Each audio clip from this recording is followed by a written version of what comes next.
Good morning, beautiful people. So the question today is, did the narc ever love you? Well, I have to say this. What is love? So if we're talking about that butterfly in feeling crazy, in love feeling,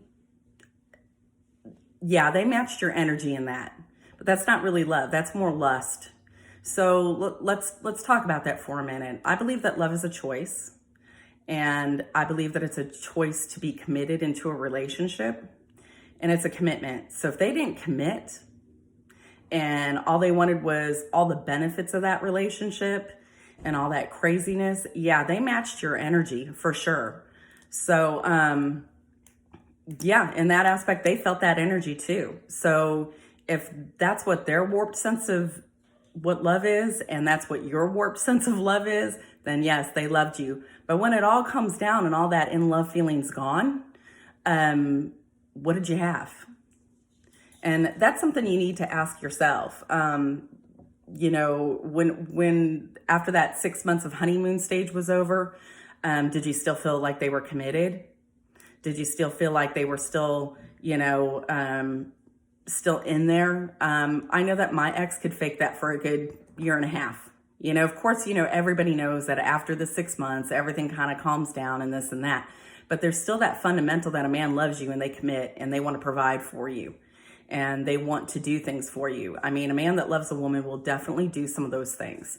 The narc can't invest. So if that point they weren't investing in you emotionally, which is the big one for women, they can't do that. They can't invest in you emotionally. So they're not going to build you at all. They're going to tear you down. So you have to understand that, during that love bombing stage, there again, if you're an empath or a codependent, what happens is you start thinking this is the greatest person on the world.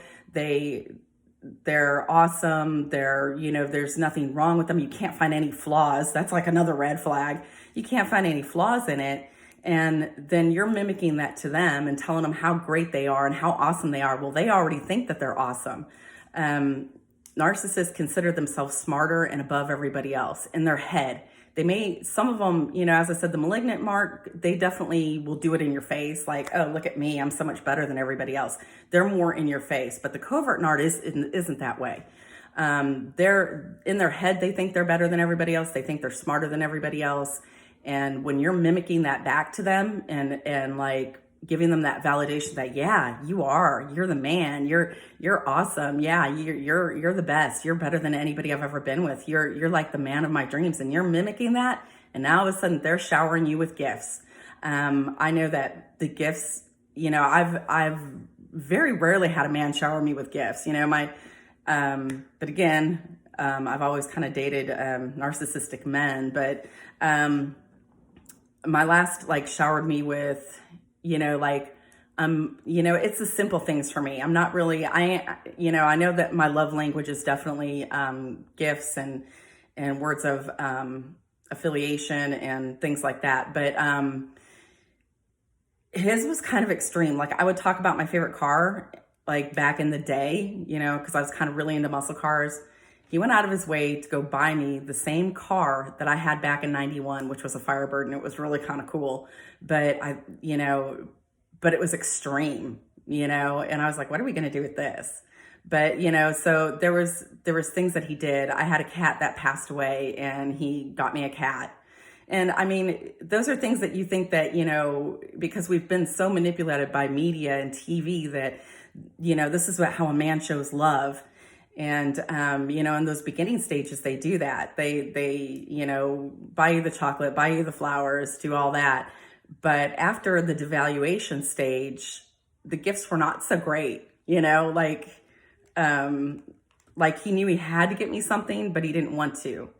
And I could feel that it was, a burden to him to get me a birthday gift or a burden to get me a Christmas gift. Or just, how like a normal, steady, healthy relationship, men just do that just out of the blue. But Valentine's Day, anything like that. He'd just be like, well, that's just not my thing. I'm not good at it. And that was his excuse. Well, why was he good at it in the beginning? Why was he like above and beyond in the beginning? I mean, who buys you a car when you're like only 2 months dating? Who does that?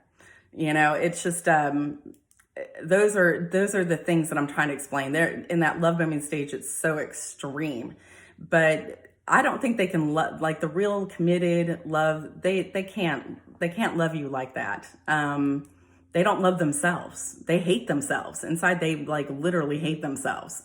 And even though they think that they're the best and this and that, but they still don't like who they are. So what ends up happening is that sincere affection and admiration, it's not there. And the empath and the codependent and the narcissist are all guilty of living fake realities. We live in this fantasy world, of that this is how it's supposed to be. And it's not. And then what happens is when the dysfunctional fallout happens, that's when everybody snaps back to reality. And the narcissist starts to hate you because you've now ruined their beautiful world. That beautiful world that you both had together that was fake, and, they were bombing you with gifts and you were bombing them with gifts, and, it was all like, baby, I love you so much. And, and all that whole beautiful world of entanglement, it's done. And the narcissist will hate you for that. So at this point, they hate you. And then on the other hand, of the empath or the codependent, they're starting to get resentful and going, well, where's that man that I fell in love with? Well, they never existed. As I said, they can't invest. They can't commit. They can't, this is how women get trapped into these relationships where they've been with them for 10 years and they won't marry them. Why? It's that commitment. They cannot commit. So anyway, and at that point also, as I said, they've devalued you. So the narcissist thinks the empath or the codependent is weak. They think they're fraudulent. They think they're desperate. All the things that the narc hates about themselves, that he's now seen in you, is now how he hates him. And everything was an illusion. But, again, in the beginning, when the narc looked at you, he saw a strong woman. He saw a genuine woman, a giving woman, a loving woman.